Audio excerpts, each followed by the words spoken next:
Hey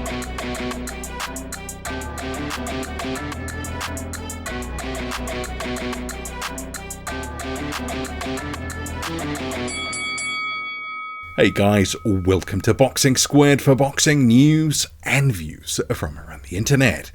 Well, it looks like a trilogy hardly anyone saw coming is likely to actually take place. Joseph Parker, Derek Chisora 3 looks to be inbound, so appearing on a couple of UK websites, TalkSport and also Sky Sports, saying exclusive Joseph Parker vs Derek Chisora 3 would receive the approval of the WBO and the New Zealand heavyweight. TalkSport saying Joseph Parker given green light by WBO for thrilling trilogy as terms set out for the next fight. Where do we start with this one? Because this is obviously a trilogy I don't think many people were expecting or even calling for at this point. Sure, Derek Chisora might have beaten Joe Joyce. He might have also got a win against Otto Wallin. But did people forget how the second fight ended with Derek Chisora absolutely battered by Joseph Parker, dropped a number of times? And the question is, do we need to see it? And what we're getting here is the story has been ceded to the UK media and it's been legitimized by the WBO saying, yeah, we would approve it. But actually, it sounds a lot more than it really is, because Derek Chisora is in the top 15. Joseph Parker is the interim champion. Parker needs to face someone within the top 15. Chisora meets the criteria. So it's not that deep. He just qualifies. But the real question is, do we want to or need to even see this? So it could potentially be happening in September. So obviously Parker, he wants to be facing Alexander Usyk. Usyk is busy in July.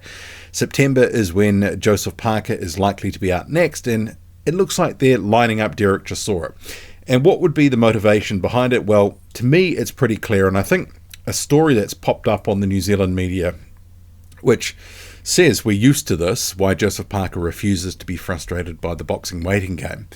The thing is, he might be waiting, but the story basically goes on to sort of talk in quite a bit of depth about how hard it is to get the right opponent. Not just an opponent, but the right opponent. And let's face it, at the heart of the issue is money.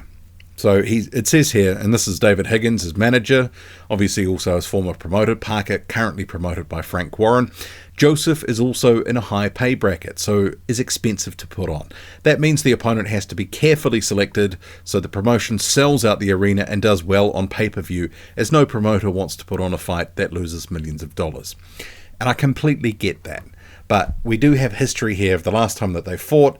Obviously, Chisora got absolutely battered. But it wouldn't be for the first time that Chisora has obviously been in a multi-fight arrangement and then ended up having a trilogy fight. You know, you had that situation with Tyson Fury. Got a random WBC title shot and Tyson Fury dominated him. It was a fight no one called for, no one really needed to see, but Chisora was gifted that title shot. And really, it wasn't something we needed to see. And this is why I feel the same about this, because Chisora has a level, Parker is operating at a much higher level. Chisora is a world sort of level gatekeeper, but Parker's already been there and beaten him well. Sure, the first fight was close, and arguably I think Chisora did win. The second fight, put the exclamation point on it, Chisora was battered.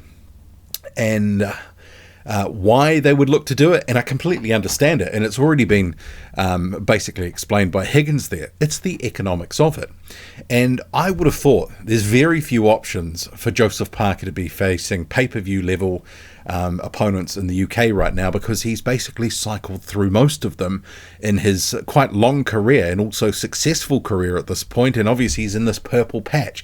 And to me, Chisora represents a safe option in terms of opponent selection, someone he can have a very high level, stay busy against, but probably beats, at least based on recent performances and also the second fight, probably comfortably.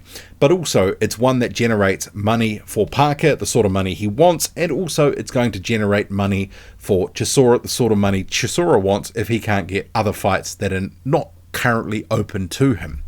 And the fact that Chisora Parker has done well in the past, been, sort of O2 worthy, that sort of thing, those sort of types of venues, it is a sort of no-brainer why they would look to do this at the time where Parker, it is absolute zenith in terms of results, and Chisora has had this sort of late career sort of renaissance with the win over Joe Joyce and also Otto Wallin. Wallin just did not show up.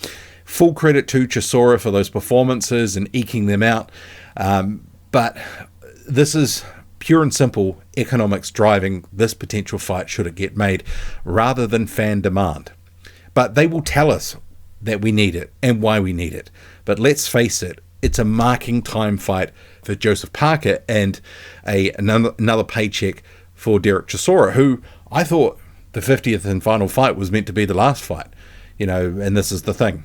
It's probably not going to be. But do we really need to see it? Are we just going to be force-fed this and told how lucky we are to have it? Probably. And I guess in New Zealand, they'll make it on pay-per-view, as they always do, because they're absolutely greedy, and they will try to tell us why this is so important for Joseph Parker's journey and all that sort of nonsense and carry on that we always get. I expect if they do fight, Joseph Parker wins it and wins it well, similar to the second fight. He is in this state in his career where he just seems to be at a really good level, and things are lining up for him.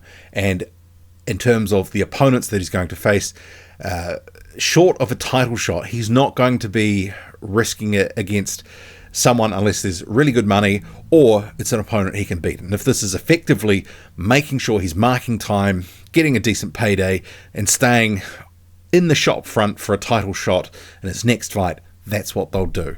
And Chisora ticks all these boxes. And on the Chisora side, obviously this is an in-house fight with Frank Warren, both with Frank Warren.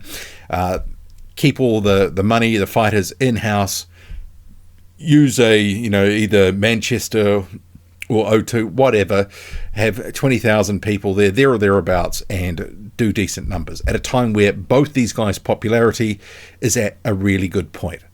It makes a lot of sense in that sense.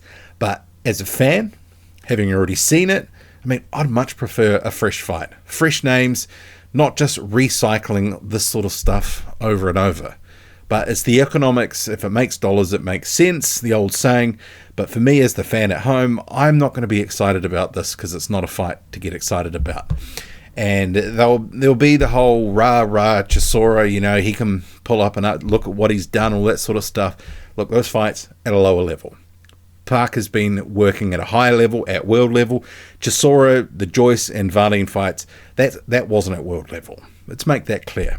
There is a difference. They are different. And Parker is at his peak right now. Chisora, he is still a gatekeeper, and sometimes the gate is closed. He'll beat these guys, and he has. He's shown that time and time again. Carlos Takam, other wins that he's had in his career, you cannot sort of discount him. But at the same time, do we need to see it? I would say no. How about you? Drop a comment loud and often. Hit like, hit subscribe, follow me on Twitter. Boxing_squared. I'm out.